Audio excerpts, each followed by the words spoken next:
오늘은 로마서 강의의 두 번째 시간입니다. 우리가 이제 지난 시간에 로마서 개관을 배웠어요. 개관은 이제 간단한 도표 그리고 이제 설명들 이렇게 나눠져 있는데 우리가 이제 제가 이제 그것을 이렇게 하면서 지난번에 프린트를 해가지고 뒤에다 놨는데 그중에 몇몇 분들은 가져가셨는데 이게 다 못 드렸던 이유 중에 하나가 뒷부분에 이제 도표를 제가 못 만들었거든요. 그러니까 이제 그 그림을 못 만들어 가지고 간단한 도표를 제가 추가를 했습니다. 그래서 오늘 나온 이것이 이제 최신 거예요. 그러니까 이걸 받아 가시면 오늘 1강 하는 것과 제 2강 오늘 배운 것까지 그리고 2강은 다음 주까지 우리가 하게 됩니다. 그래서 이렇게 보시면은 프린트물을 보실 수가 있을 것입니다. 그래서 다음 주에는 2강 있는 걸 가져가시고 주일날 가져가시고 그다음에 이 뒷부분을 보시면 아마 도움이 될 것 같습니다. 자, 우리가 이제 1강 내용을 한번 복습을 해보도록 하죠. 우리가 지난번에 제가 이제 지방에서 이제 복음 컨퍼런스를 했었죠. 복음 컨퍼런스가 우리 김경성 목사님께서 하셨는데 그때 온라인으로 한 30여 명 되는 목사님들 또 선교사님들 그리고 또 많은 그 사모님들과 또 교역자들이 신청을 하셨어요. 그래서 제가 조장으로서 이제 그들과 함께 이렇게 교제를 하면서 말씀을 배웠는데. 그 내용이 너무 이제 좋아가지고 우리가 작년도에 배웠던 모든 사람을 위한 복음 모사복 세미나를 해가지고 또 그것을 가지고 이제 8과에 걸쳐가지고 우리가 했는데 이번에는 내용이 또 새로운 내용들 그리고 더 추가된 내용들 또 더 심화된 내용들이 있었습니다. 특별히 복음이란 무엇이냐라고 하는 측면에서 보면 하나님의 복음이라고 하는 복음에 대한 특징 그리고 예수님이 전한 복음 그리고 예수님의 사도들이 전한 복음 그리고 이제 사도 바울이 전한 복음, 이 복음들이 과연 다르냐, 같으냐 이런 것들을 우리가 배웠는데, 그래서 이제 말씀 중에 사복음서에 나와 있는 복음에 대한 이야기들도 배웠고요.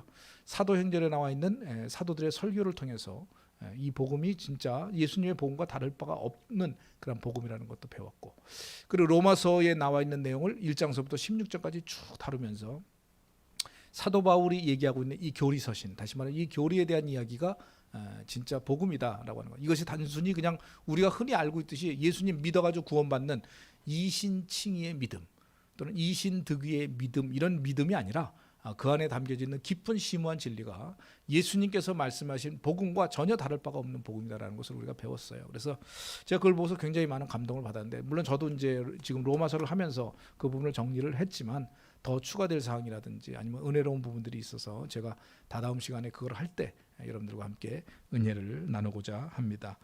우리가 이제 이 시간 우리가 첫 번째 시간에 우리가 배웠던 것을 한번 복습을 해보고 오늘 인사말과 소개에 대해서 우리가 배워보도록 하겠습니다. 우리가 맨 처음에 시간에 우리가 배웠던 거 있었죠. 첫 시간에 우리가 개관을 다뤘습니다. 그래서 로마서라고 하는 것은 원래 말에 뭐라고 나와 있느냐 여기 보면 프로스 로마이오스 다시 말하면 로마인들에게 프로스라고 하는 것은 우리가 이제 편지를 쓰면 누구누구에게 할 때 어떻게 하죠?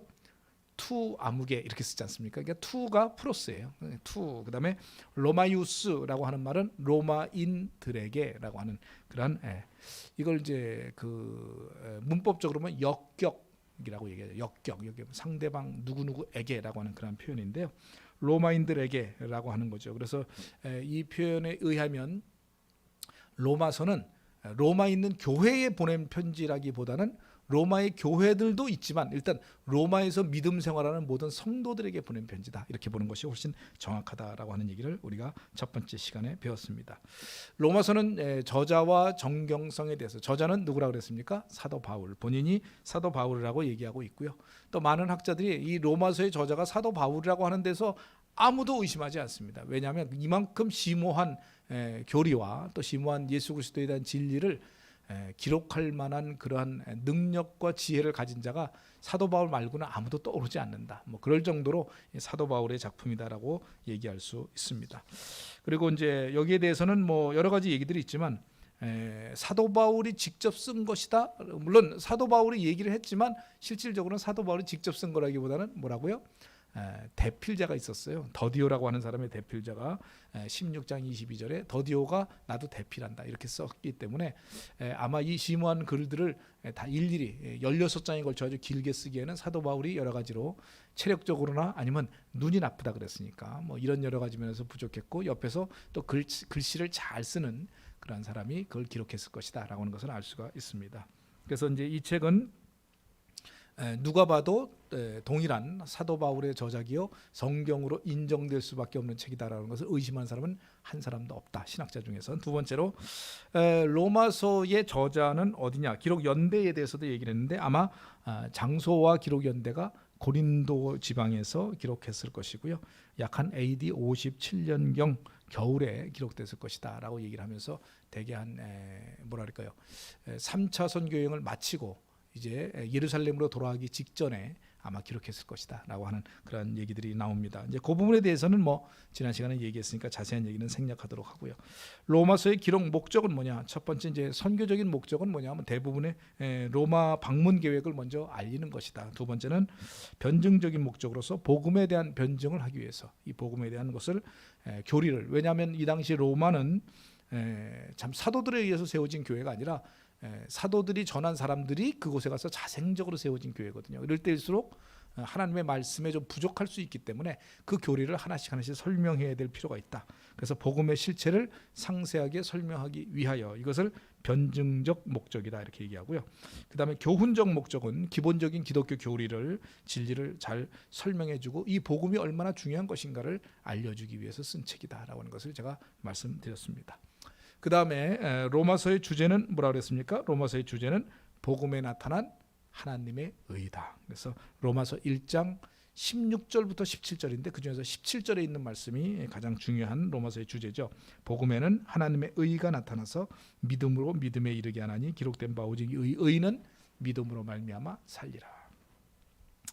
자, 그 다음에 로마서의 가치와 특징은 로마서의 여러 가지 부분에 대해서 신학자들의 평이 있습니다. 첫 번째, 성경 66권 중에 가장 직접적이고 포괄적으로 인간 구원의 원리를 제시한 책으로서 성경 중에 금강석이다, 이렇게 최고봉이다 이렇게 얘기하시면 됩니다. 한마디로 얘기하면 다이아몬드다 이렇게 얘기하면 되죠. 두 번째로 사상 최대 신학자, 우리가 이제 예수님 이후로 뭐 지금까지 뭐 훌륭한 신학자들이 많이 있었지만 뭐 사도 바울만한 사람이 어디 있겠어요. 그러니까 그런 사도 바울의 그 서신이면서 어떤 서신, 어떤 책보다도 가장 논리적으로 잘 짜여진 교리가 그 안에 담겨져 있는 서신이다. 그다음 세 번째로 하나님의 구속 사역의 역사가 선민 이스라엘부터 어떻게 세계 만민에게 확산되었는지를 아주 잘 설명해주고 있는 장대한 하나님의 역사관이 잘 기록된 책이다. 그다음에 네 번째로는 성경 전체에 있어서 가장 중요한 조직 신학의 대부분, 신론, 하나님론, 그다음에 성자 예수님론, 기독론이라고 하죠. 그다음에 성령론, 구원론, 인간론, 죄론, 성화론, 뭐 교회론, 이 모든 부분들에 대해서 다 방대하게 어느 하나도 빠짐없이 기록된 책이 바로 로마서다 하는 것을 말씀드렸고요. 또 이 로마서는 이론편과 실천편을 잘 조화해서 1장부터 11장까지는 이론편, 그 다음에 12장부터는 실천편, 그래서 성도가 또 교회 내에서 해야 될 가장 기초적인 진리에 대한 얘기도 잘 설명을 해 있다라고 하는 거죠. 그 다음에 이신득이 또는 이신칭이라 일컫는 교리, 그 다음에 복음의 보편성, 또 죄, 또 성령론 등, 또 성화론 등 이 복음의 기본적인 교리가 정확하게 기록되어 있기 때문에 여기 있는 내용이 한마디로 얘기하면 그냥 교리책이다 이렇게 봐도 좋을 정도로, 또 이 책에 있는 내용을 필두로 해가지고 다른 서신서에도 이 있는 내용들을 자세히 설명할 정도로 이렇게 기본적인 교리서가 되었다라고 하는 것을 알 수가 있고요. 그 다음에 역사적으로 많은 신학자들이 로마서를 보고 회심을 했어요. 회심이 뭐죠? 구원받은 거죠. 그 말씀을 듣고 구원받은 많은 분들, 여러분들 아시다시피 중세시대 최대의 신학자였던 어거스틴, 그 다음에 근대에 들어와 가지고 기독교를 이제 어떻게 보면 세웠다라고 얘기하는, 그러니까 오늘 개신교의 시작을 알렸던 루터, 그 다음에 칼빈, 그 다음에 웨슬리 같은 이런 분들이 전부 다 로마서를 통해서 구원을 받았다라고 하는 것을 우리가 말씀드렸습니다.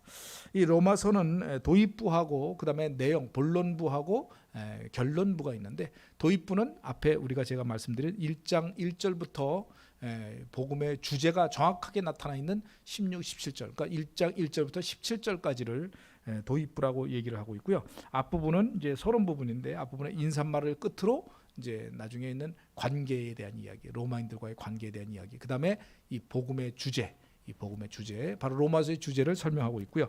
본론부는 5가지 부분을 나누는데, 첫 번째 부분 1장 18절부터 3장 20절까지는 필연적으로 죄 가운데 있는 우리 인간의 그런 상황, 인간의 상태, 그것을 가지고 뭐라고 표현했냐면 구원의 필요성 이렇게 표현했고요.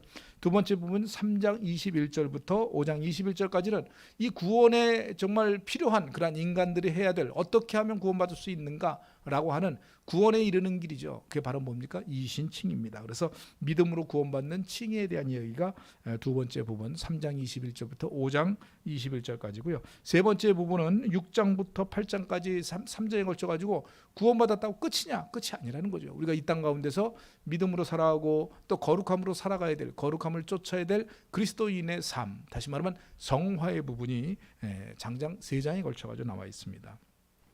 그리고 네 번째 부분은 9장부터 11장까지 변증의 부분이죠. 변증이란 뭘까요? 바로 이스라엘 역사에 나타난 하나님의 구속 사역에 관련된 부분이 9장부터 11장까지 선택 나와 있어요. 그래서 이스라엘의 과거부터 현재 미래까지 이르러서 하나님이 어떻게 이스라엘을 쓰셨으며 또 이스라엘을 통해서 과거에 있었던 하나님의 계획과 그것을 제대로 지키지 못하고 지금 현재의 참 죄악 가운데 빠져 있는 이스라엘을 하나님이 어떻게 하면 회복시킬까 하는 것이 오늘날 교회로까지 이어지는 그런 역사적인 상황들을 9장부터 11장까지 상세하게 설명하고 있습니다. 그 다음에 다섯 번째 부분인 12장부터 15장 13절까지 바로 실천편입니다. 그래서 오늘날 구원받은 하나님의 백성, 다시 말하면 그들이 어떻게 교회 내에서 또 하나님의 말씀을 실천하며 복음의 증거자로 살아가야 될 것인가 하는 그런 내용들이 12장부터 15장 13절까지 나와 있습니다. 그리고 이제 결론 부분은 바로 15장 14절부터 마지막까지 결론 부분인데, 이것은 개인적인 어떤 계획과 또 개인적인 인사, 그리고 교훈에 대한 이야기, 그리고 마지막 송령, 축복에 대한 이야기가 맨 마지막에 나와 있죠. 그래서 이 간단한 도표를 제가 그림으로 그려왔는데, 이것은 이제 여러분들이 아마 지금은 PPT로 보실 수는 없고 직접 오셔서 이렇게 프린트물을 보시면 아주 딱 정리된 그런 도표를 보실 수가 있을 것입니다. 이건 보면 로마서가 이런 구조로 돼 있구나 하는 것을 한눈에 볼 수 있도록 제가 만들어 놨습니다. 그리고 이제 로마서의 개요 및 강해에 대한 이야기를 도입부서부터 쭉 이제 소 제목으로 해가지고 쭉 설명을 해 놓고 있는데, 우리가 지난 시간에 배운 부분이 바로 이 부분입니다. 그리고 오늘 두 번째 시간 소개와 인사 내용으로 들어가죠. 그래서 로마서 1장 1절부터 7절까지 나와 있는 그런 내용입니다. 여기 있는 내용은 도입부 부분 중에서 앞부분에 해당되는 거예요. 그래서 도입부는 뭐가 있냐면 첫째로 인사말, 그 다음에 사도 바울과 로마인들과의 관계를 설정하고요. 그 다음에 마지막에 중심 주제인 복음에 나타나는 하나님의 의를 예명해, 다시 말해 로마서 전체를 설명하는 구절이 16절부터 17절이라고 제가 말씀드렸죠. 그 중에 첫 번째 구절에 해당하는 소개와 인사말입니다. 그래서 첫 번째 인사말 부분은 오늘 1장 1절부터 7절까지 내용을 다루는데요. 오늘 그걸 다 배우진 않고 그 중에서 앞부분만 잠깐 배우도록 하겠습니다. 자, 우선 인사말입니다. 인사말 1절을 한번 읽어보실까요? 예수 그리스도의 종 바울은 사도로 부르심을 받아 하나님의 복음을 위하여 택정함을 입었나니, 이렇게 택정함을 입었으니 이렇게 되어 있습니다.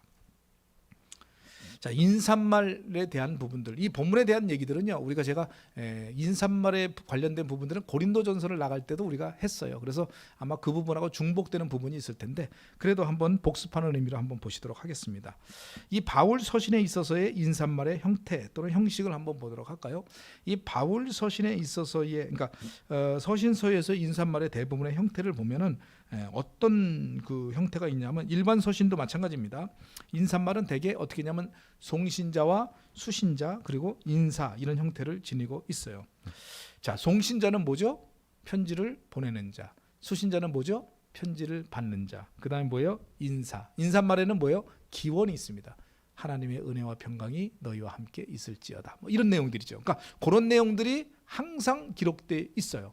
여러분, 이런 내용들이 기록되어 있는 것들은요, 서신서, 그러니까 이건 바울이 쓴 바울 서신서 말고 다른 분들, 예를 들어서 베드로나 야고보나 이런 분들이 쓴 서신서에서도 똑같이 나와 있어요. 그래서 그것이 없는 서신서는 딱 두 개밖에 없어요. 히브리서하고 요한 1서. 그러니까 히브리서하고 요한 1서를 제외한 나머지는 전부 다 인사말이 참 송신자, 수신자, 그 다음에 인사말 또는 기원, 이런 형태가 되어 있다는 것을 알 수가 있습니다.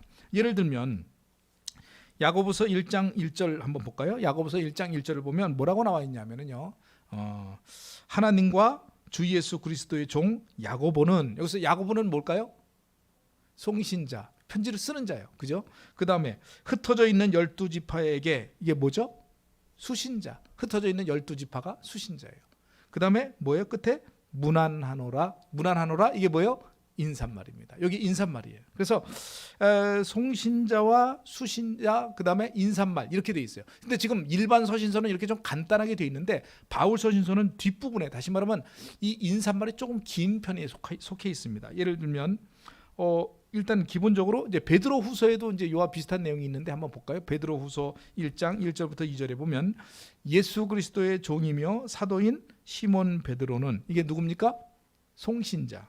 그 다음에 우리 하나님과 구주 예수 그리스도의 의를 힘입어 동일하게 보배로운 믿음을 우리와 함께 받은 자들, 이게 누구예요? 수신자. 말은 긴데 한마디로 얘기하면 뭐냐면 구원받은 하나님의 백성들, 이런 뜻입니다. 그 다음에 이들에게 편지하노니, 그 다음에 인사말과 기원 나오죠. 여기서는 기원도 나와요. 기원이 뭐예요? 축복하는 내용입니다. 그래서 하나님과 우리 주 예수 그리스도를 알므로 은혜와 평강이 너희에게 더욱 많을지어다. 자, 이해가 되시죠? 그러니까 그냥 인사를 하는데 문안하노라라고 하는 것은, 야고보는 그냥 간단하게 문안하노라 이렇게 얘기했는데 베드로는 여기에 보면 하나님의 은혜와 평강이라는 말을 집어넣어가지고 그들에게 기원, 다시 말하면 축복하는 메시지까지 집어넣은 편지네요. 이것이 송신자, 수신자, 인사말과 기원, 이렇게 표현할 수가 있죠. 그러면 이 사도 바울의 서신서에 나와 있는 인사말은 어떤가? 이게 본 로마서에 나와 있는 내용을 한번 보실까요? 이 로마서에 나와 있는 내용을 한번 읽어보면 여기는 뭐라고 되어 있냐면 똑같아요. 송신자는 누굽니까? 1절에 나와 있어요. 송신자 1절 누구죠? 예수 그리스도의 종 바울은, 물론 뒷부분에 사도로 부르심을 받아 하나님의 복음을 위하여 택정함을 입은 자, 누구? 사도 바울. 본인에 대해서 소개를 해요. 뒷부분에 있는 얘기는 자기를 꾸며주는 말이죠. 다시 말하면 나는 어떤 바울이냐라고 하는 것을 설명하는 거지, 본격적으로 얘기하자면 누구냐? 사도 바울이 여기에 송신자죠. 수신자는 누구죠? 어디 나옵니까? 2절, 3절, 4절에 안 나오고 어디 나오냐? 7절에 나와요. 그러니까 이 책은 되게 독특하게 사도 바울이 로마서에는요, 뒤에 가가지고 수신자가 나옵니다. 그럼 중간에 딴 것이 들어있다는 얘기예요. 자, 수신자 7절에 보면 뭐라고 나와 있죠? 로마에서 하나님의 사랑하심을 받고 성도로 부르심을 받은 모든 자에게. 자, 다시 한번요. 자, 그럼 이 얘기는 뭐예요? 로마 교회에게 보낸 편지예요? 아니면 로마에 있는 그리스도인들에게 보낸 편지예요? 로마에 있는 그리스도인. 그래서 이 편지는 로마 교회에 보낸 편지가 아니고 정확하게 얘기하면 로마에 있는 믿는 그리스도인에게 보낸 편지다. 그러니까 사도 바울이 이렇게 했던 이유 중에 하나는 뭐냐면 로마 교회라고 해가지고 딱 정해진 교회가 그 당시에 없었을 가능성이 높고요. 또 한 가지는 로마의 각각 개인 교회들은 있었지만 그들이 함께 모여서 공동체적인 것을 형성하기에 아직 미흡했을 가능성이 굉장히 높아요. 그럼에도 불구하고 로마에는 많은 그리스도인들이 있었던 건 분명합니다. 더군다나 로마라고 하는 도시는요, 이른바 로마시의 수도예요. 다시 말해 로마라고 하는 제국의 수도가 로마예요. 그 로마 제국의 수도라고 하는 얘기는 뭐냐면 그 당시에 우상 숭배가, 황제 숭배가 만연하던 시대였었기 때문에 그리스도인들이 대놓고 교회를 세우기가 어려웠던 시절이었습니다. 그러니까 그들 중에 믿는 그리스도인들은 있었지만 그들이 공개적으로 교회를 세울 수 없었던 그런 여건 때문에 그곳에 있는 교인들만 가지고 얘기를 했지 교회를 가지고 얘기하진 않았을 것이다 라고 하는 것을 볼 수가 있죠.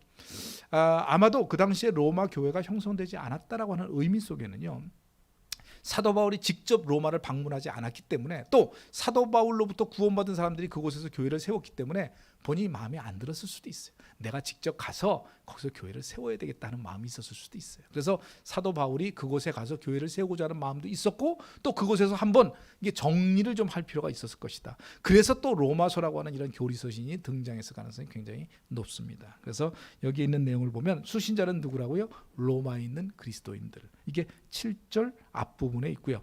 자, 그 다음에 뒷부분에 인사말이 나와요. 어떻게 나오죠? 하나님 우리 아버지 주 예수 그리스도로부터 은혜와 평강이 있기를 원하노라, 이렇게 돼 있죠.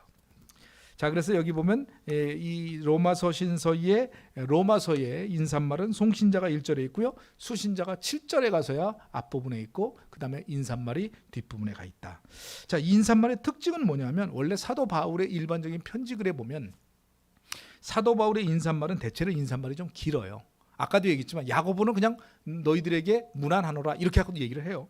그리고 여기 본문을 보면 뭐라고 얘기하냐면 그냥 뭐 사도로 부르심을 받은 야고보가 또 아까 이제 베드로의 그 편지에서도 보면 그냥 예수 그리스도의 종이며 사도인 시몬 베드로가 이렇게 얘기하는데 사도 바울은 되게 자기 자신을 소개할 때부터 좀 깁니다. 좀 길어요. 그래서 대체로 인사말이 길고요. 그리고 자기 자신에 대한 특정한 부분들을 얘기를 하고 그다음에 중간중간에 뭐 이상한 걸 껴넣기도 하고 또 심지어는 옆에 있는 동역자들을 막 부르기도 하고 막 이래요. 그러니까 그렇게 사도 바울의 인사말은 좀 긴 것이 대체적인 특징이고요. 두 번째로 사도 바울의 인사말에는 사도권에 대한 강조가 큽니다. 사도권. 자, 사도권에 대한 강조가 왜 많이 나올까요? 여러분 이제 딴 분들에 의하면 그냥 예수 그리스도의 종 뭐 이렇게 얘기한 경우도 있어요. 아까 같은 경우를 보면 야고보도 이제 그랬어요. 그냥 하나님과 주 예수 그리스도의 종 야고보. 본문은 사도라고 얘기하지 않습니다. 물론 여기서 말하는 야고보는 실질적으로 예수님의 동생이기 때문에 정식으로 예수님의 제자였던 사도는 아니었어요. 그럼에도 불구하고 그가 편지를 쓸 때는 예루살렘 교회 지도자였기 때문에 거의 사도적인 위치에 있었음에도 불구하고 그는 사도란 표현을 쓰지 않았는데 물론 베드로는 사도란 표현을 썼죠. 왜? 베드로 빼고 누가 사도라고 얘기할 수 있는 사람이 어디 있겠어요? 베드로보다 더.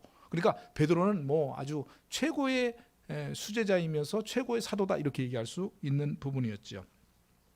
그런데 사도 바울이 본인도 사도다라고 얘기할 때는 왜 사도라고 하는 것을 강조를 했을까?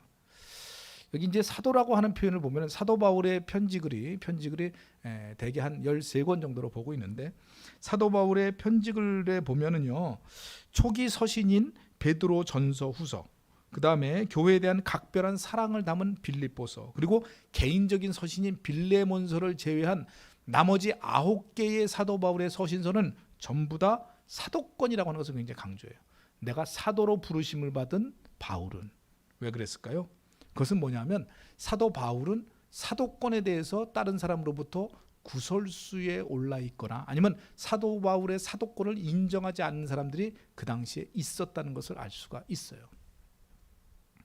왜 그러냐면 자, 사도 바울은 정확하게 따지면 예수님께서 사도 바울을 직접 제자로 인정했던 다시 말하면 사도 바울 예수님 시대 때 같이 따라다녔던 12명의 제자들과 또 그 외에 함께 다니는 70명의 제자들 같은 그러한 예수님의 직접적인 제자가 아니었어요. 여러분들 아시다시피 사도 바울은 언제 구원받습니까? 예루살렘 교회가 세워지고 난 다음 예루살렘 교회가 세워졌다는 건 뭐예요? 벌써 예수님이 사역을 3년 반의 사역을 마치고 그 다음에 부활하시고 또 40일 동안 이 땅 계시고 난 다음에 그 다음에 승천하셨어요. 승천하시고 난 다음에 다시 내려오셨어요? 안 내려오셨어요? 안 내려오셨죠. 그리고 난 다음에 뭐가 내려왔죠? 성령께서 오순절날 내려오셨죠. 그래서 예루살렘 교회가 시작됐어요. 그리고 핍박이 시작되고 그리고 난 다음에 사도 바울이 구원받았으니까 최소한도 사도 바울은 벌써 예수님이 떠나시고 난 다음에 몇 년 뒤에요. 그러니까 그리고 난 다음에 예수님을 만났는데 어떻게 만났어요? 부활하신 예수님을 만났어요. 본인은 뭐라고 얘기하냐면 나는 부활하신 예수님을 만난 자다라고 얘기를 해요. 근데 솔직히 말하면 부활하신 예수님이 아니라 어떤 예수님? 부활하고 승천해가지고 지금 하늘나라에 계신 예수님이에요. 여러분들 따지고 보면 물론 그가 환상 중에 예수님을 만나가지고 예수님의 음성을 들었어요. 그것을 보증하는 것은 누구예요? 아나니아라고 하는 사람이 똑같이 그걸 보증하고 사도 바울을 데려와가지고 이방인의 사도로 임명했어요. 그것만 가지고도 사도 바울은 사도권을 인정할 수 있겠지만 인간적인 측면으로 보면 그러면 그 당시에 구원받고 나서 성령 임하고 난 다음에 받은 사람이 한둘이냐라고 얘기하면서 사도 바울의 사도권을 의심하거나 아니면 또 그것을 인정하지 않는 무리들이 있었다는 것이죠. 실질적으로 그랬습니다. 그래서 사도 바울에 대한 인정하지 않았기 때문에 본인 스스로가 나는 이방인의 사도로 특별히 부르심을 받은 나는 사도야. 예수님의 제자가 맞아. 라고 하는 것을 강조하기 위하여 사도권에 대해서 항상 시작 부분에 그걸 써놨다고 하는 것을 알 수가 있습니다. 그래서 이 본문을 보면 그렇게 사도권을 강조한 내용을 보면 다른 제자들에 비해서 예수님을 생전에 볼 기회가 없었던 그가 사도권에 대한 위협이 있었음을 알 수가 있어요. 그런데 본문을 보면 여기에 대해서는 사도에 대해서 그렇게 강조하지 않습니다. 그냥 단순히 뭐라 그랬죠? 예수 그리스도의 종 바울은 사도로 부르심을 받아 이렇게 간단하게 얘기를 하고 있다는 얘기는 뭐냐면 여기는 특별히 이렇게 논란이 일어날 만한 그런 상황이 아니었다는 것을 알 수가 있어요. 무슨 얘기냐면 사도에 대해서 상대방이 만약에 공격을 해오는 그러한 편지글 같은 경우에는요, 사도에 대해서 분명한 것을 여기 얘기를 합니다. 예를 들면 갈라디아서는요, 사도 바울의 사도권에 대해서 위협을 받았던 책입니다. 그래서 갈라디아서는 뭐라고 나와 있냐면, 갈라디아서 1장 1절에 보면 뭐라고 나와 있냐면요, 사람들에게서 난 것도 아니요 사람으로 말미암은 것도 아니요 오직 예수 그리스도와 그를 죽은 자 가운데서 살리신 하나님 아버지로 말미암아 사도된 바울은, 이렇게 돼 있어요. 여러분이 이 말 속에 내어 있는 내용을 잘 보세요. 나는 사람이 나를 사도라고 불러준 게 아니라는 거예요. 그리고 뭐예요? 오직 예수 그리스도만 가지고 얘기하지 않습니다. 뭐예요? 예수 그리스도를 죽은 자 가운데서 살리신 이가 누구예요? 하나님이시죠. 하나님으로부터 난 보증받은 사도라는 거예요. 그러니까 사도권에 대해서 굉장히 강력하게 메시지를 보내는 그런 책이 갈라디아서예요. 왜냐하면 갈라디아서에는 사도 바울의 사도권에 대해서 굉장히 공격을 합니다. 그러니까 그것을 변증하기 위해서 본인이 사람에게 된 것도 아니에요. 뭐 니들이 불러줘서 사도 아니야 나. 그냥 예수님으로부터 내가 인정받았지만 예수님도 그냥 예수님이 아니라 하나님으로까지 내가 인정받은 그런 사도야 라고 하면서 사도권을 굉장히 강조하고 있는 책이 갈라디아서예요. 근데 로마서에는 그렇게까지 나와 있느냐? 그렇지 않아요. 로마서에서는 그냥 단순히 그냥 사도로 부르심을 받은 내가, 왜? 근데 그러면서도 불구하고 사도권을 얘기하는 이유가 뭐냐면 정확한 하나님의 교리, 예수 그리스도에 대한 이 복음의 교리를 증거할 수 있는 그러한 자격이 내겐 있다는 걸 강조하기 위해서 사도로 부르심을 받았기 때문에 내가 이 책을 쓴다는 것을 강조하죠. 여러분, 사도가 왜 사도여야만이 성경을 쓸 수 있는 자격이 생긴다고 하는 것은 제가 예전에도 이런 얘기를 한번 한 적이 있죠. 성경은 아무나 쓰는 게 아닙니다. 성경의 권위는 모두 세 가지가 있어요. 세 가지가 충족되어야만 성경이라는 것을 인정받을 수가 있어요. 첫 번째, 성경의 세 가지 어떤 특정된 게 뭐냐면, 첫째로 사도성입니다. 사도성. 그리고 두 번째는 보편성, 세 번째로는 영감성. 이 세 가지가 있어야 성경이라고 하는 것을 쓸 수 있는 자격이 생겨요. 자, 사도성이라는 것은 뭘 얘기하는 겁니까? 성경 저자가 하나님으로부터 인정받은 자여야만 된다라고 하는 것이 사도성이에요. 예를 들면 성경은 우리가 구약 성경과 신약 성경으로 나누죠. 구약 성경은 누가 쓸 수 있어요? 선지자만 쓸 수 있습니다. 누가 쓸 수 있다고요? 선지자만 쓸 수 있어요. 자, 모세오경 누가 썼습니까? 모세는 선지자입니까? 아닙니까? 선지자예요. 여러분, 모세오경 맨 마지막에 뭐라고 나와 있죠? 모세가 죽은 후에 앞으로 모세만한 선지자가 나오지 않았다. 그러니까 모세는요, 물론 지도자기도 했지만 그는 선지자였어요. 선지자만 성경을 쓸 수 있어요.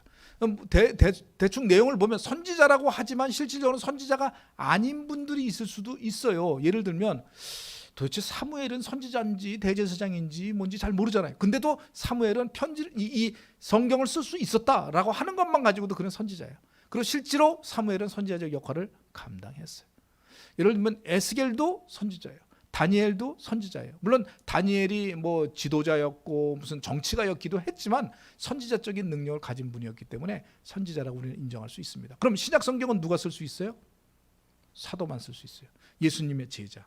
물론 예수님의 제자라고 해서 예수님으로부터 직접 배운 제자만이 편지를 쓴 이제 신약 성경을 쓸 수 있는 건 아니에요. 예를 들면 누가는 어떻게 보면 훨씬 뒤에 사람이에요. 그죠? 누가복음을 썼던 누가는. 근데 누가는 어떻게 보면 헬라인임에도 불구하고 누가가 나중에 사도권을 인정받을 수 있었던 이유는, 물론 사도 바울을 같이 따라다녔던 그 부분도 있겠지만 그는 사도적 권위를 지닌 자였다라고 하는 것을 알 수가 있어요. 여러분들 아시다시피 바울과 바나바가 같이 갔을 때 그 부분에 대해서 사도행전에 보면 뭐라고 나와 있냐면 두 사도라고 얘기하고 있어요. 그래서 바울, 바나바 이 사람들 사도예요.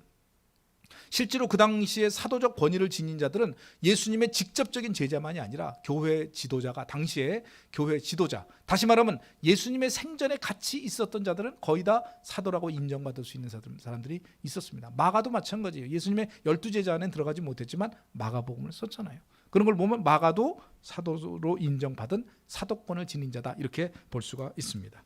자, 그러니까 사도성을 가진 사람이 성경을 쓸 수 있어요. 두 번째로 성경에 대한 권위의 두 번째 의미는 뭐냐면 보편성입니다. 보편성이라고 한 것은 뭐냐면 이것이 성경으로 인정받기 위해서는요, 그 당시의 공동체에서 이것을 이건 성경이 맞아 라고 하면서 회의를 통해서나 어떤 결과를 통해서 성경으로 인정해야만 그것이 성경으로 인정됩니다. 예를 들면 구약 성경은 누구에 의해서 인정되냐면 이스라엘 공동체에 의해서 인정된 거예요. 여러분들 서기관들에 의해서 구약 성경이 완전하게 딱 정해진 때가 어느 때냐면 BC 1세기경이에요. 그때 성경이 완성이 됐어요. 물론 구약 성경에 있는 많은 내용들 중에서 성경에 버금가는 이른바 외경이라는 책들이 있었지만 그것이 인정받지 못했던 이유는 그 저자가 잘못됐다는 것이 아니라 거기에 나와 있는 내용이 과연 성경으로서 알맞은가 하는 것을 이스라엘 공동체에서 회의를 했기 때문에 그것이 결정된 거예요. 마찬가지로요, 신약 성경이 신약 성경 27권으로 인정된 거는요, 사도들이 썼다고 해서 다 된 게 아닙니다.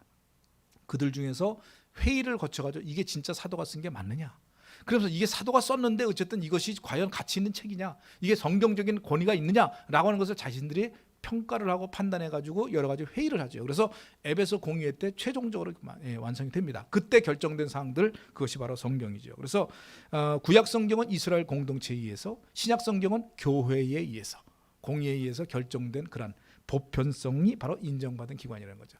근데 세 번째로 성경은 영감성이 있어야 돼요. 영감성이라고 하는 건 뭐예요? 이건 내용적인 부분이에요. 하나님의 말씀이 과연 영감된 말씀이냐, 다시 말하면 이 말씀이 영적인 메시지를 담고 있느냐, 하나님의 말씀에 대한 가치가 있느냐. 예를 들면 사도들이 쓴 것도 맞아요. 그리고 거기 있는 사람들한테 많이 읽혀졌던 책들도 맞아요. 그런데 그 책에 있는 거기에 나와 있는 내용이, 빌레몬서는 그래도 그 안에 있는 영적인 내용이 있기 때문에 성경으로 인정됐지만 뭐 사도 바울이 편지를 한두 개만 썼겠습니까? 여러 권을 썼어요. 그런데 여러분들 아시다시피 고린도 전서와 후서 말고도 고린도서는요 4권의 편지가 있어요. 4개의 편지가. 그보다 더 많을 수도 있어요. 우리는 그 편지를 발견하지 못했어요. 근데 그 편지들이 성경으로 인정되지 않은 이유는 물론 발견하지 못했기 때문일 수도 있지만, 또 한 가지는 뭐냐면 거기에 있는 내용들이 어떤 성경적인 권위가 없을 수도 있어요. 그들의 평가에 의하면. 그래서 내용이 과연 성경적인 의미가 있느냐라고 하는 것이 굉장히 중요합니다. 그래서 영적인 메시지를 담고 있는지, 예를 들면 사도 바울이 쓴 편지인데 거기 편지가 어떤 빌레몬서에 관련된 그런 내용도 아니고 또 어떤 교리에 대한 내용도 아니고 그냥 내가 어디 가려는데 그 가기 전에 그 물건이나 좀 갖다 줘, 이런 내용이었다고 한다면 그 편지가 성경으로 인정될 수 있을까요, 없을까요? 없죠. 왜? 그냥 지극히 개인적인 내용이고 그 안에 영적인 메시지를 포함하고 있지 않기 때문이에요. 그런데 빌레몬서는 인정됐던 이유가 빌레몬서에 나와 있는 내용이 지극히 개인적인 서신임에도 불구하고 그 안에 영적인 메시지가 담겨져 있기 때문에 성경으로 인정된 거예요. 그러니까 그런 걸 가지고 뭐라고 표현하냐면 영감성이라고 해요. 영감성. 그래서 영적인 메시지를 담고 있느냐, 그 다음에 성경 전체를 꿰뚫는 그러한 진리, 다시 말하면 교리가 합치가 되느냐 하는 통일성과 관련된 부분이 바로 영감성이다. 그래서 성경의 권위는 사도성과 보편성과 영감성이 있어야 성경으로 인정되는데, 지금 사도 바울이 본인 자신이 쓴 저자가, 다시 말하면 이 편지를 쓴 저자가 하나님의 말씀을 쓸 수 있는 권위가 있다라고 하는 이른바 사도라고 하는 것을 강조를 해야 이 말씀이 어떻게 해요? 가치 있는 말씀이 되죠. 그들이 서로 돌려보면서 이걸 가지고 하나님의 말씀으로 인정할 수 있는 그런 책이라고 하는 것을 여러분들 인정하셔야 될 줄로 믿습니다. 그래서 사도 바울은 그래서 사도적 권위를 굉장히 강조했어요. 그리고 사도 바울은 사도 바울의 인사말은요 굉장히 거의 똑같은 내용들이 포함되어 있는데, 그 내용이 바로 뭐냐면 지금 우리가 읽은 로마서 7장 뒷부분에 있는 내용입니다. 로마서 1장 7절 뒷부분, 1장 7절에 보면 하나님 우리 아버지와 주 예수 그리스도로부터 은혜와 평강이 있기를 원하노라. 이 부분에 대해서 우리가 고린도전서에서 제가 사도 바울의 서신서 전부를 제가 한번 봤어요. 거기 있는 내용들을 보면은요, 로마서에서는 이런 내용 있죠. 고린도전서도 한번 보세요. 하나님 우리 아버지와 주 예수 그리스도로부터 은혜와 평강이 있기를 원하노라. 똑같습니다. 고린도전서, 고린도후서, 그 다음에 갈라디아서 똑같아요. 에베소서에는 하나님 우리 아버지와 주 예수 그리스도로부터 은혜와 평강이 너희에게 있을지어다만 달라요. 나머지는 다 똑같아요. 그러니까 여기 있는 내용을 쭉 보면은요, 사도 바울의 서신서에는 똑같이 들어가 있어요. 첫째, 하나님 우리 아버지. 두 번째, 주 예수 그리스도. 그 다음에 뭐예요? 은혜와 평강. 굉장히 똑같습니다. 그러니까 다른 그 사도들의 편지와는 달리 아주 거의 똑같은 그런 내용들이 이 안에 포함되어 있다는 것을 알 수가 있습니다. 자, 그러면 로마서 인사말은요, 다른 사도 바울의 서신서와 좀 다른 특징이 있어요. 바로 뭐냐면 인사말의 첫 번째인 송신자와 그 그 다음에 수신자 사이가 길어요. 뭔가 딴 걸 집어넣었어요. 송신자는 뭐예요? 첫 번째 시작했던 사도 바울이죠. 1절에 보면 예수 그리스도의 종 바울은 사도의 부르심을 받아 하나님의 복음을 위하여 택정함을 입었으니, 이것이 사도 바울에 대한 송신자에 대한 내용. 그 다음에 2절부터 쭉 설명한 것이 6절까지 엉뚱한 내용이 들어와 있고 7절부터 로마에 사는 너희들에게 하나님의 은혜와 평강이 있을지어다, 이렇게. 그러면 2절부터 6절까지 나와 있는 그 내용이 바로 뭐냐 이거죠. 그것은 바로 뭐냐면 복음에 대한 주제를 간략하게 정리해 놓은 내용이에요. 왜 복음에 대한 간략한 내용을 집어넣었을까? 이것은 바로 복음의 주체이신 예수 그리스도가 복음의 가장 기본적인 주체라고 하는 것을 설명하기 위하여 한 거예요. 어쩌면 이 내용이 뒤에 가보면 뭐예요? 전체적인 로마서를 쓰게 된 배경과 로마서의 중심 주제가 예수 그리스도라고 하는 것을 가르치기 위해서 일부러 이 부분에 그걸 메시지 미리 보여주는 거죠. 미리 보여준 그런 의미가 있다라고 하는 것을 볼 수가 있습니다. 어떻게 보면 복음이라고 하는 것의 중심 주제가 바로 예수님이다라고 하는 것을 강조하기 위해서 이 2절부터 6절까지를 사이에 집어넣었다. 사도 바울의 복음에 대한 열정을 우리가 알 수가 있습니다. 자, 그러면 내용으로 한번 들어가 볼까요? 오늘 이제 내용 앞부분에 인사말 있는 부분만 잠깐 다뤄보고 마치도록 하겠습니다. 자, 1절 다시 한번 읽어보십니다. 예수 그리스도의 종 바울은, 준비 시작. 예수 그리스도의 종 바울은 사도로 부르심을 받아 하나님의 복음을 위하여 택정함을 입었으니. 자, 여기서 보면 송신자 바울에 대한 얘기가 나오죠. 송신자 바울. 자, 송신자 바울에 대한 얘기가 나오는데 여기에는 두 가지 위치가 있어요. 송신자 바울에 대한 두 가지 위치. 첫 번째는 뭐냐면 송신자 바울은 예수 그리스도의 종이라고 했습니다. 그죠? 두 번째는 하나님의 복음을 위해 사도로 부르심을 입은 자, 이렇게 얘기했습니다. 자, 여기 보면 예수 그리스도의 종이라고 하는 것은 자신의 신분이 예수님의 종이었다. 다시 말하면 예수님으로부터 부르심을 받은 사람이다라고 하는 그런 신분적인 부분이고요. 두 번째는 하나님의 복음을 위해 사도로 부르심을 입은 자라고 하는 하나님의 부르심을 받은 자라고 하는 얘기는 뭐냐면 공적인 사명을 가진 자다. 이게 바로 뭐 직분을 얘기를 해요. 그래서 신분은 뭐냐면 구원받은 하나님의 백성, 직분은 뭐예요? 하나님의 사명자. 자, 여러분, 우리 예수 믿는 우리, 영원한 천국을 보장받은 우리는 모두 하나님의 백성인 줄로 믿습니다. 그렇죠? 근데 우리는 사명자인가요? 아닌가요? 사명자예요. 근데 많은 분들이 우리가 구원받은 하나님의 백성이라는 건 아는데 사명자라는 건 잘 모르는 것 같아요. 구원받은 하나님의 백성에서 그치지 말고요. 우리는 하나님의 사명을 감당할 자라고 하는 것을 우리는 인식해야 될 줄로 믿습니다. 그냥 구원받았으니까 우리는 천국 가면 되지. 그게 끝이 아니라는 거예요. 구원받은 우리에게는 누구에게나 동일하게 하나님의 사명이 주어졌어요. 그러므로 우리는 이 땅 가운데서 교회라고 하는 것은요, 내가 구원받은 데서 끝나는 게 아니에요. 구원받은 이곳에서 내가 해야 될 사명이 있고 일이 있다는 것을 우리는 늘 생각해야 될 줄로 믿습니다. 주님이 주신 사명, 사역을 잘 감당하시기를 주님의 이름으로 축복합니다. 여기 두 번째 단어는 뭐냐면요, 예수 그리스도의 종 바울은 여기서 말하는 그리스도의 종이라고 하는 신분과 그 다음에 사도로 부르심을 받은 그러한 직분, 다시 말하면 사명을 가진 자다라고 하는 것을 표현하고 있는데, 거기에 보면 하나님의 복음을 위하여 어떻게 됐다고요?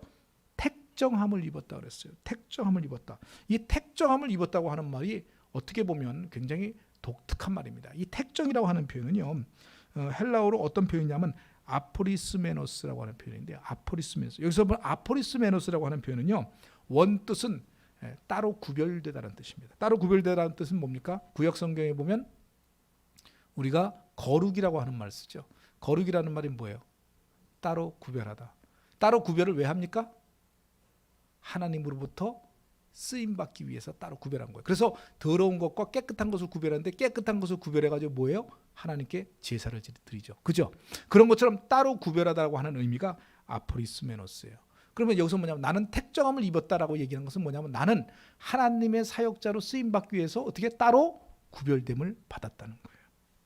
자, 무슨 얘기인지 이해가 되시죠? 여기서 굉장히 중요한 메시지가 있습니다. 이걸 가지고 많은 분들은 예정설의 근거를 삼고 있어요. 이 본문에 나와 있는 택정함이라고 하는 표현이 뭐냐면 우리말로 번역을 하면 하나님께서 미리 정해서 나를 택했다, 뽑았다, 픽업했다라고 하는 그런 얘기예요.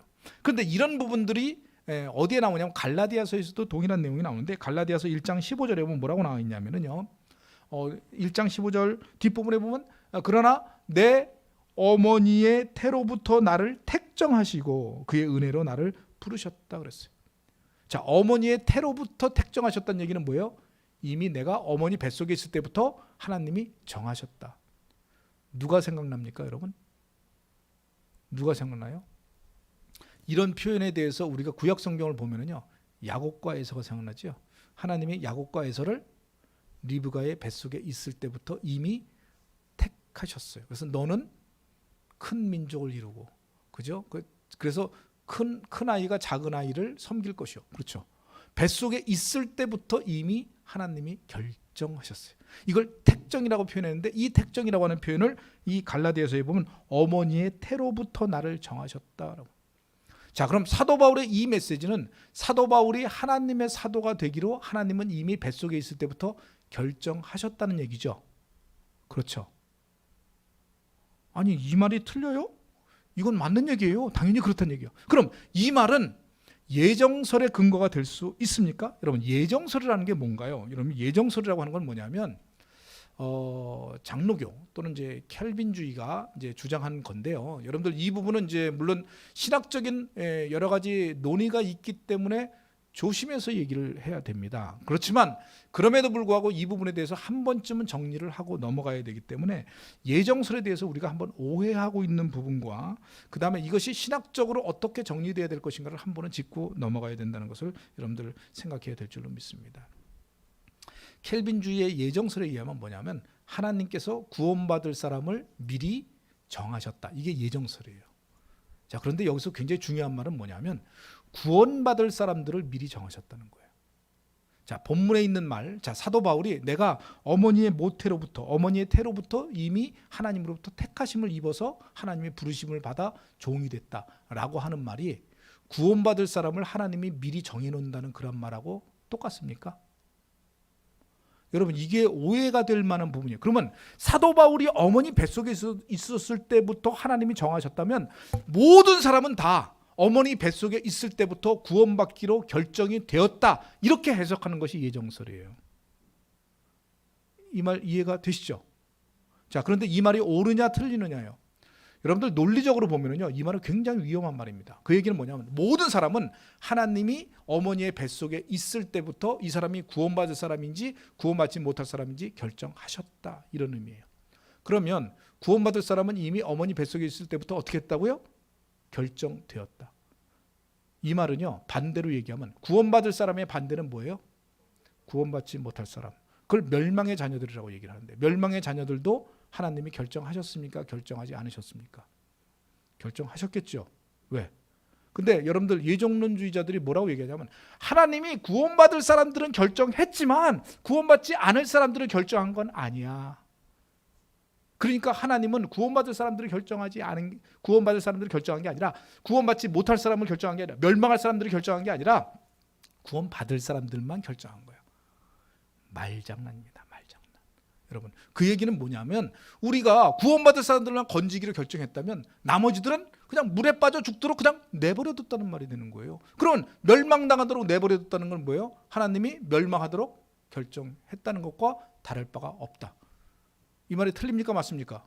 논리적으로 이게 정확한 거예요. 그런데 뭐라고 얘기하냐면 어차피 모든 인간은 다 지옥 가기로 돼 있었어. 근데 구원받을 사람만 결정한 거니까 우리들은 거기에 대해서 뭐라고 얘기할 거 없어. 결정 못했으니까 서러울 뿐이지. 어쨌든 우리는 지옥 가기로 돼 있는 거니까 대신 구원받은 사람들은 감사해야지. 구원받았으니까. 그러면 여기에 뭐가 모순이 생기냐면요, 하나님이 뭐라고 말씀하셨습니까? 하나님의 소원이 뭐예요? 모든 사람이 구원받고 모든 사람이 하나님의 백성이 되고 모든 사람이 멸망에 이르지 않게 하는 것이 하나님의 소원이에요. 그렇죠? 자, 그다음 하나님은 모든 사람을 구원할 능력이 있어요, 없어요? 있죠. 그것이 바로 복음의 능력이에요. 근데 하나님이 복음의 능력도 있고 구원받을 만한, 구원을 모든 사람들 인류를 시킬 만한 능력이 있고 또 그것이 마음의 소원인데 구원받을 사람만 이미 뱃속에 있을 때 택하셨다면 그럼 여러분들 이게 하나님의 소원하고 일치해요, 일치하지 않아요? 일치하지 않죠. 이건 말장난입니다. 그러니까 여러분들 여기서 말하는 그 부분을 구원의 문제하고 연관시키면 절대로 안 됩니다. 그래서 예정설의 굉장한 위험성은 뭐냐면 구원받는 것에 대해서 예정을 해놓는다면요, 하나님의 어떻게 보면 공평함과 공평하지 못함이 너무나도 티가 나는 거예요. 여러분, 지금 이 시대에 중요한 이슈가 바로 뭐냐면 공평의 문제예요. 여러분 조국 사태, 뭐 그다음에 이번에 무슨 누구죠? 추미애 장관 사태. 그걸 가지고 사람들이 막 반응을 해요. 사실 옛날 같으면 별로 반응할 것도 없었어. 근데 요즘 들어가지고 그걸 반응하는 이유가 뭔가요? 요즘 젊은이들의 이슈가 바로 뭐냐면 공평의 문제예요. 기회의 균등의 문제예요. 무슨 얘기인지 이해가 되시죠? 아니 똑같은 사람인데 누구는 구원하고 누구는 구원하지 않고 똑같은 기회가 있는데 이게 말이 되느냐. 이거에 대해서 불공평에 대해서 사람들이 분노하는 거예요. 분노하는 거예요. 마찬가지입니다. 하나님이 모든 사람을 구원할 능력이 있는데 왜 누구는 정하고 누구는 정하지 않는다면 이건 잘못된 거 아니에요. 여러분 이 부분에 대해서 이들이 뭐라고 또 얘기를 하냐면 마태복음 20장에 나와 있는 그 예수님의 비유 있잖아요. 그죠? 어떤 비유죠? 포도원 농부의 비유예요. 거기 뭐예요? 11 뭐 가가지고 아침부터 저녁까지 일한 사람 11시간 일한 사람하고 그 다음에 뭐예요? 1시간 일한 사람 맞나요? 11시간이 맞나요? 뭐 어쨌든 그렇게 일한 사람하고 똑같이 임금을 줬다는 거예요. 그거 가지고 서운해하는데 여러분 그거는 구원의 문제가 아닙니다. 여러분 그건 뭐예요? 상급의 문제예요. 여러분 자꾸 이걸 오해하시면 안 됩니다. 그리고 그 구원의 문제는 이미 그들은 다 이미 받을 건 받은 거예요. 여러분들 그걸 가지고 오해하시면 안 돼요. 구원의 문제는요 예정설이 성립하지 않습니다. 그럼 구원받을 사람과 구원받지 못할 사람을 주님이 아셨을까요? 모르셨을까요? 그건 아시죠. 그래서 그런 부분에 대해서 성경에 보면 멸망하기로 작정된 뭐 이런 내용들은요 예지가 아니라 이미 정하시고 아신 게 아니라 예정 미리 아셨기 때문에 그렇게 주님께서 말씀하셨다. 이런 변으로 받아들여야만 될 줄 믿으시기 바랍니다. 그러나 여러분 여기서 말하는 건 구원의 문제는 예정설에 통하지 않지만 사역의 부분에만큼은 예정설에 통해요. 무슨 얘기냐면 자 사도 바울이 본문에 뭐라고 나와 있습니까? 하나님으로부터 사도로 부르심을 받았다. 자 부르심을 받은 자는 누구예요? 하나님이에요. 그죠? 예수님이에요. 예수님이 지금 사도 바울을 사도로 불렀어요. 그러면 사도로 아무나 부릅니까? 아닙니다.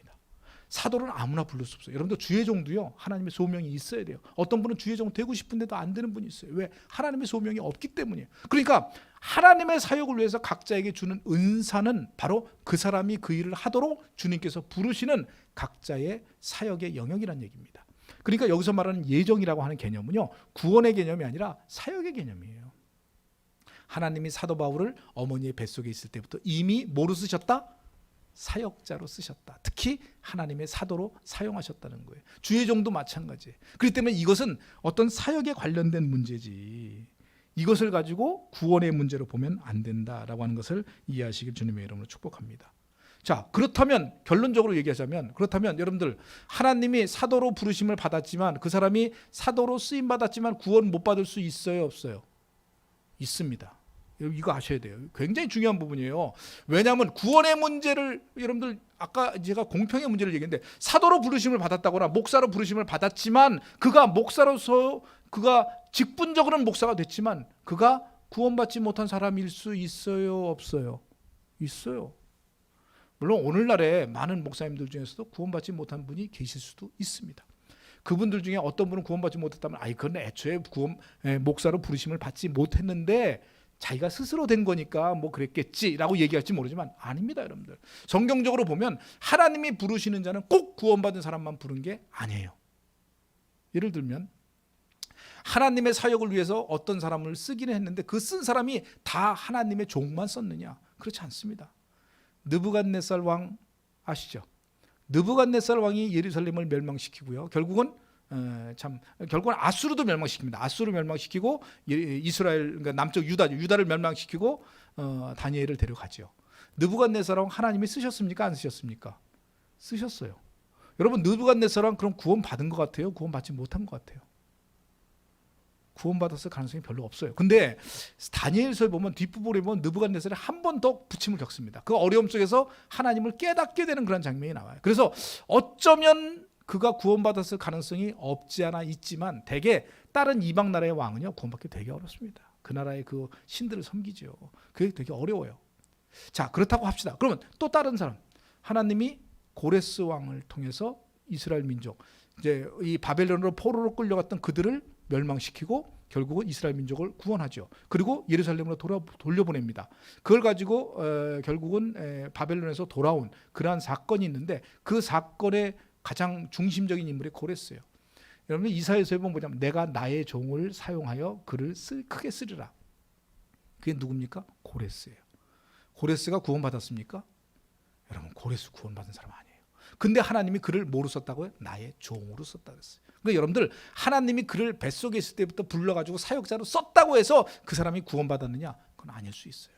그러니까 여러분들 여기서 말하는 택정 또는 예정, 미리 정하신 어떤 부분은 사역에 관련된 부분이지 그 사람의 영혼 구령과는 아무런 상관이 없다라고 하는 것을 인정해야 될 줄로 믿습니다. 그런데 왜 자꾸 우리가 예정설에 우리가 매달리냐면요, 자꾸 우리는 지금 20세기 21세기 자꾸 우리가 기독교가 자꾸 이신칭의 믿음에만 지금 집중해 있기 때문이에요. 그 사람이 구원받았느냐, 천국 가느냐, 지옥 가느냐, 여기에만 관심이. 사실은 이것보다도 더 중요한 문제들이 우리에겐 더 많다는 거예요. 하나님께서 우리를 부르신 이상 우리가 주님의 사역을 감당해서 이 땅 가운데 죽어가는 영혼들을 구령할 뿐만 아니라 그들을 통해서 하나님이 남겨진 사역, 바로 이 땅 가운데 하나님 나라가 확장되는데 앞장서야 되는 것이 우리의 사명인데 자꾸 믿어서 구원받는 그 부분만 우리가 강조하기 때문에 예정설까지 우리가 나온 거예요. 여러분 예정설이나 이런 택정에 관련된 부분은 사역에 관한 거지 구원하고는 상관없다라고 하는 것을 인정하실 수 있기를 주님의 이름으로 축복합니다. 자, 오늘 이 부분 1절까지만 오늘 배우고요. 2절서부터 나머지 7절까지 있는 내용은 우리가 다음 시간에 배우도록 하겠습니다. 이번 주 중에 여러분들 오셔서 아마 주말에 주일날 오셔가지고 여기 있는 그 프린트물을 받아 가셔가지고 그 다음에는 그 뒷부분부터 보시고 하시면 좋을 것 같습니다. 기도하십니다. 은혜로우신 하나님 감사.